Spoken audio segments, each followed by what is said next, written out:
actually happen to be an introvert, which is weird for an artist, but you know, I'm not a people's person like that, even though I create music for the people, you know. A lot of people don't know this, but Poetry in Motion was actually, the EP Poetry in Motion was recorded in 2 days. Umoja Sounds came to Zambia. We had plans of getting some music done. When they came to record some of the songs for the EP with headphone music artists, and I just, you know, put the idea out there of doing an EP, and that's how we ended up, you know, agreeing to do an EP, and we recorded, I think about 12 songs in 2 days and some hours, and that's how we ended up picking the 7 songs of Poetry in Motion. I have done one Amapiano song, but if you've been a Jay Rox follower for the longest time, you then understand that Jay Rox does not just move with any trend that's happening on the market. You know, I think music is spiritual, and I try to move with the spirit more than what's impacting the people at the moment. So we'll see where the spirit is going to take us. Maybe one day, but it's not something that I'm looking at doing because, you know, everyone is doing it. So we'll see what happens. My private life, yes, I am married. I've got kids. I got 5 kids. Planning to make sure they get to 10. You know, we'll see how things move. I think I keep on doing collaborations with different artists. Every time I decide to do an album, I try and look at artists that I can work with. And I've done quite a number of songs with TZ artists, Tanzanian artists. I've also done quite a number of songs with Kenyan artists. I've done some songs with Nigerian artists, the likes of Pato Ranking, Ice Prince. And you know, as an artist, as long as you keep on doing art, you find yourself in a space where you record or connect with different artists. And you know, so it's definitely something that's going to happen. But I don't know who we're going to work with just yet. But the plan is to work with quite a number of artists and just, you know, share cultures on these records.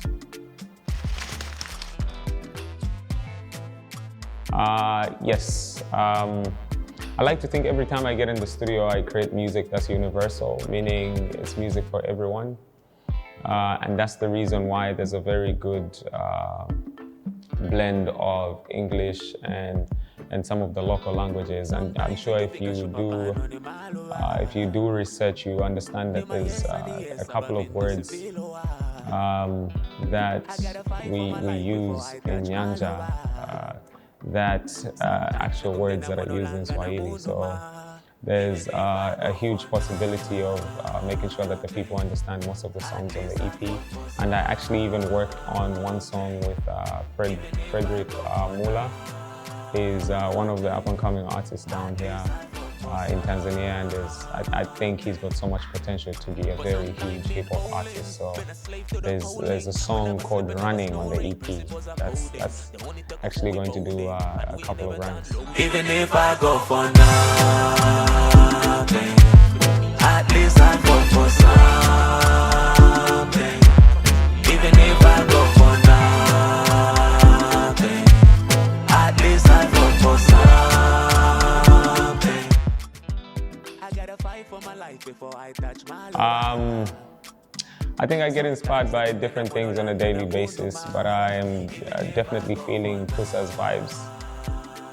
He's got like very good rhythm, and I like the direction that he's heading to. And for me, I think most of my inspiration doesn't really come from artists, but just life itself, you know, and that's the reason why we're always traveling, to see just the way of life of different people in Africa. So yeah, but I think for now, I think Kusa's music is really a vibe.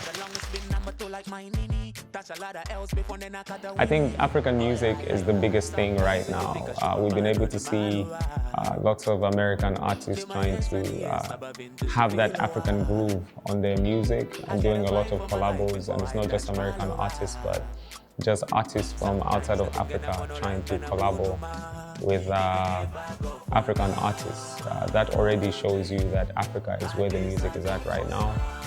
And if you're an African artist that's listening to me right now, then you understand that now is the time to go out there and be able to position the music for the world stage. I think African music is in a good position right now. And I've been able to see this from the stats on my Spotify, that I've got some songs that are really buzzing, that have a lot of listeners from outside of Africa, and that just shows you that there's a huge demand for African music outside of Africa, and that's the reason why we created Poetry in Motion, to make sure that we jump onto this wave. And if there's a demand, you need to make sure that you supply a product that's of high quality, that's able to stand the test of time, and that's what Poetry in Motion is.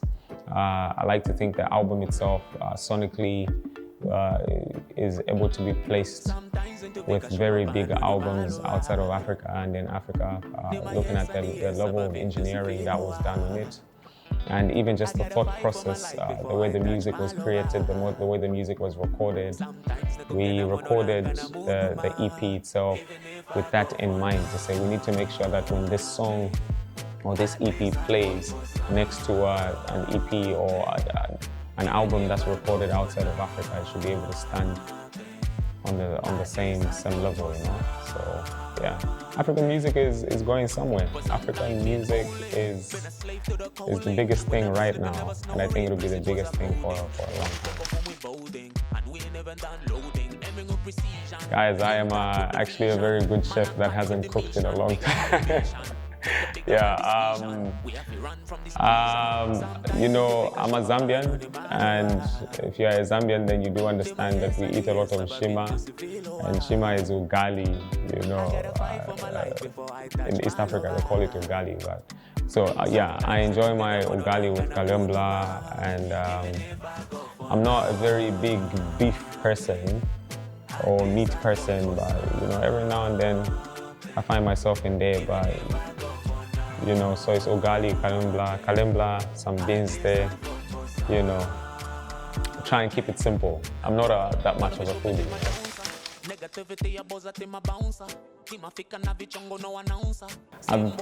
I've been to East Africa like a lot of times, and you know, I think I need to really try and put like a lot of effort to knowing some words. I know like just a few basic things, you know, for the purpose of just surviving. When I'm not with any of my Tanzanian brothers or Kenyan brothers, I have to say something, right? And sometimes you end up coming out like you're being rude, but maybe it's because you don't understand what's really going on.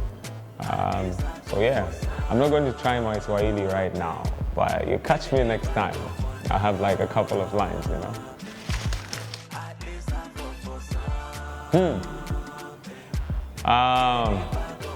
You know, home will forever be home, man. I've traveled around the world, and there's like beautiful places, man, but there's always that thing about being back home, in as much as we try and run away from there to just get some inspiration. I love Zambia,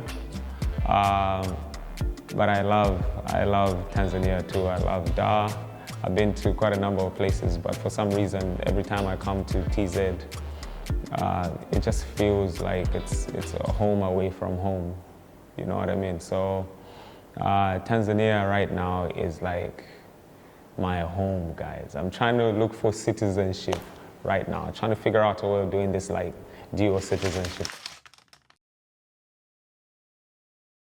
We've seen you do a lot of collabos with male artists. What about the female artists? I've done a couple of collabos with female artists. I've done a song with Victoria Kimani. I've done a song with Femi One. Let's see. Yeah, actually, I've done more collabos with the male artists than the females. I think we're going to get on that and do some collabos with female artists. But there's just always this thing. It's not like we actually sit down and think about who we should collabo with, like go for the males than the females. But it's just one of those where like certain things happen at the certain time and it just feels right. I've done a couple of songs with Rosary too. So it's definitely something that's going to happen, working with female artists. I mean, we need to create a balance. And I think Africa has got some amazing, amazing female artists. So it's definitely something that's going to happen soon.